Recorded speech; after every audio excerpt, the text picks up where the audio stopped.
Président des Philippines, il a été élu la semaine dernière. Il veut notamment rétablir la peine de mort. Les évêques du pays ont réagi à son élection. Explication dans notre chronique du Monde avec Régis Anouilh.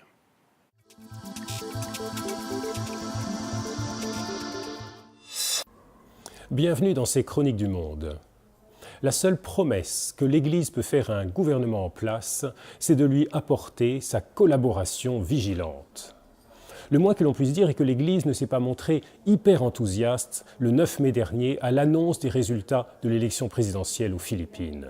Dans ce pays très catholique, 81 à 85% des 100 millions d'habitants se réclament du catholicisme, les électeurs ont porté à la présidence celui qui est le maire de Davao, la grande ville du sud philippin, depuis 22 ans.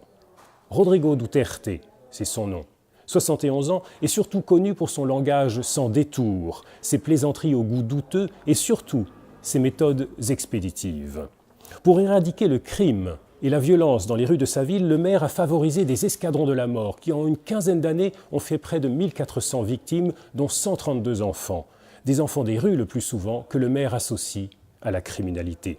Rodrigo Duterte n'a pas caché que ces escadrons de la mort étaient pilotés par lui et il a même revendiqué avoir tué 3 personnes de ses propres mains.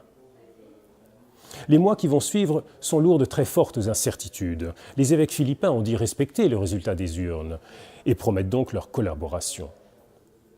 Mais dans ce pays où l'Église est un peu la conscience de la nation, ils disent que leur vigilance sera extrême. Nombreux sont les dossiers sur lesquels l'Église va devoir exercer sa vigilance.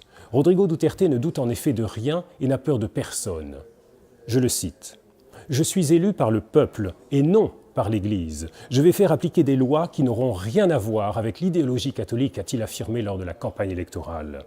Le président sortant, Benigno Aquino, a répété à plusieurs reprises que Rodrigo Duterte serait un dictateur en puissance. Ce 15 mai, le président nouvellement élu a déclaré qu'il comptait rétablir la peine de mort et donner aux forces de l'ordre le droit de tirer pour tuer.